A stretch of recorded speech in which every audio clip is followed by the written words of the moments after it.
So is it time to increase your prices?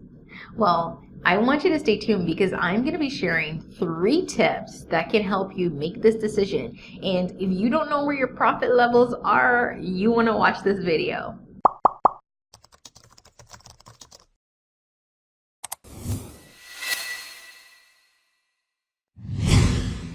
Hi, I'm Jody Enroll, founder of the Event Certificate, and I work with event planners and wedding planners to help them turn clicks into clients.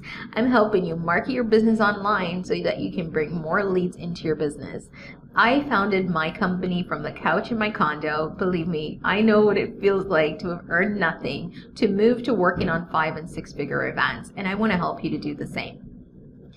Now, if you're watching this video, chances are you had a pricing question. I'm going to help you answer that. So today I want to share actually just 3 things you need to ask yourself to figure out if you're at the point where you need to increase your prices.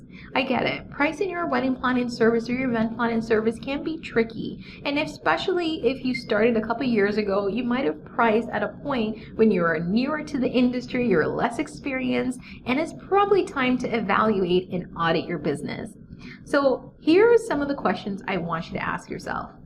First of all, I want you to look at if you're actually profitable.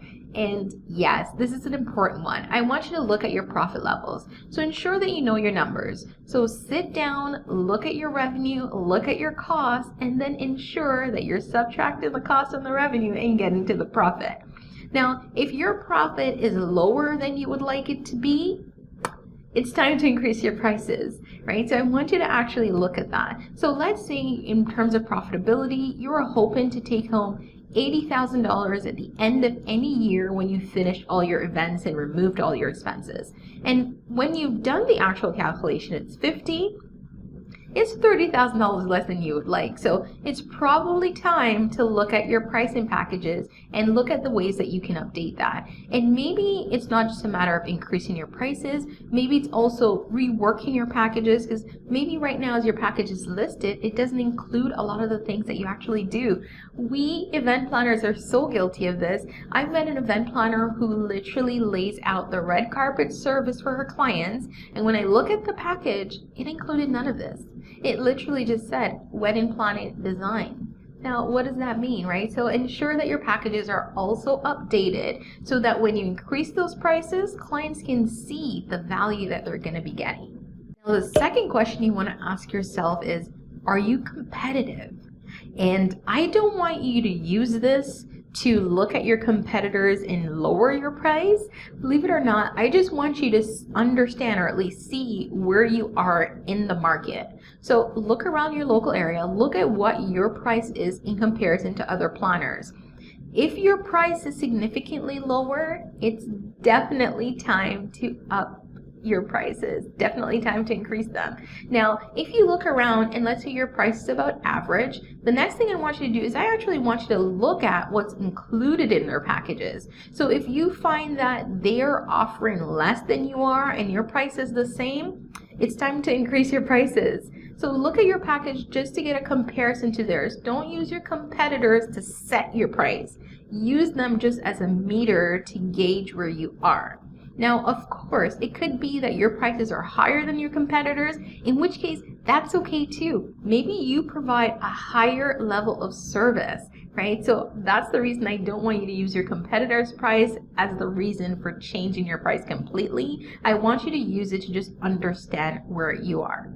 Now, the third thing I want you to ask yourself is, are you priced at what your service is valued?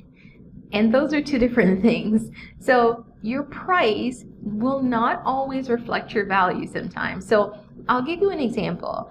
If you're a wedding planner and let's say your premium package, you pull out all the stops, clients can contact you 24/7, you do their venue tour, you set up their seating chart, you're working with the florist, you're doing even the floral design.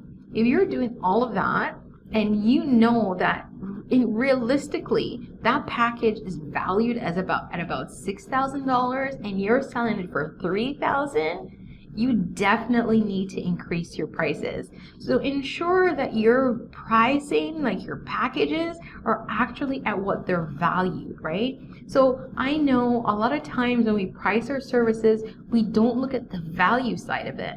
And it's the value that you provide to your clients. So if you provide a premium service where you're doing everything and taking everything away from them, that's also an additional value that other clients might not get from other planners, right? So that's something you want to look at. You want to look at how much the client would actually value that and price accordingly. So those are the 3 things you need to ask yourself to determine if your prices need to be changed.